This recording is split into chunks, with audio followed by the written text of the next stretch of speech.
Yo, what up YouTube, what up boxing fans? Ricky Hatton will return tomorrow against Vyacheslav Shevchenko.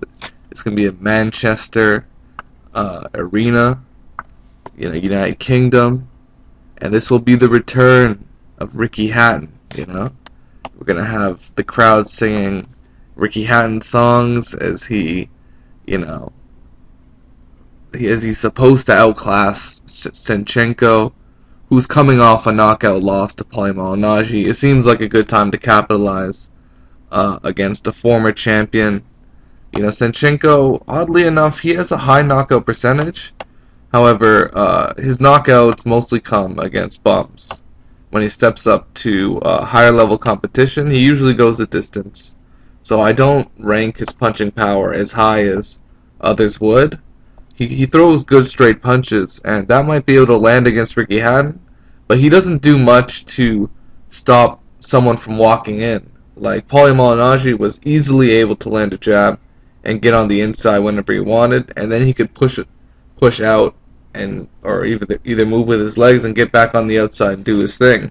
Ricky Hatton should be able to do the same, except once he's on the inside, he's going to want to stay on the inside. He's going to want to rip shots to the body. He's going to want to get him against the ropes. Classic Ricky Hatton.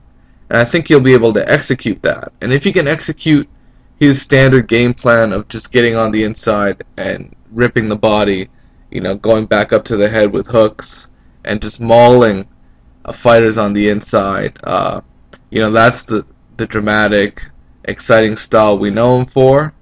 And that's what we want to see. We want to see the old Ricky Hatton come back and whoop some ass. And I think Senchenko is really one of the perfect opponents for him. He's someone that doesn't really have too many special effects. He doesn't have a great jab. He doesn't have a great left hand. He doesn't have too much power.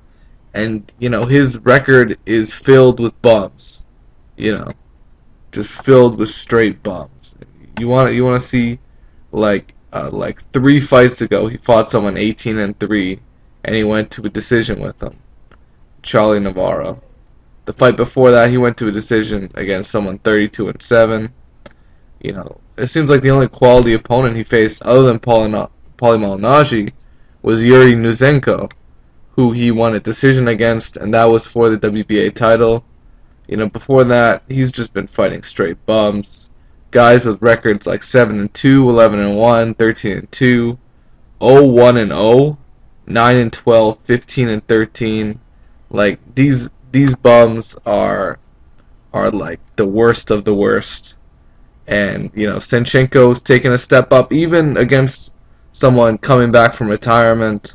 It's still a big step up, and I'm just gonna expect Ricky Hatton to outclass Senchenko. He's a big favorite, as he should. Senchenko's 35. He's not a young cat. He's not going to be someone that's going to be going punch for punch with Ricky Hatton. I expect Ricky Hatton to bring back the volume, at least, that he once had. And I think he's just going to outwork Senchenko. And hopefully he knocks him out late. If Malignaggi can do it, I think Ricky Hatton can do it. So, that's my prediction. I think Ricky Hatton's going to win by a late knockout. I think he's going to swamp him with combinations. And I think the ref is eventually going to stop it while Senchenko's on the ropes, with nothing to do except take punches. That's how I see the fight. It's a great matchup for Hatton. If Senchenko actually has enough power, maybe he can, hurt Hatton with 1 or 2 shots, but I just don't see that happening. Senchenko doesn't have that one punch magic that Manny Pacquiao has. Overall, I do see Ricky Hatton just dominating the fight from beginning to end. So, maybe Senchenko will have his moments, but that's exactly what they're going to be. They're going to be momentary spots in the fight where he lands a few punches, but I don't think he'll be able to follow up with too much damage to Ricky Hatton. I see Ricky Hatton winning this fight convincingly. So let me know what you guys think about this fight.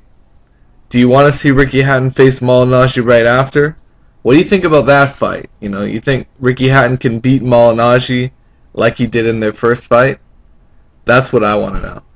It is what it is, guys. Peace out. Take care.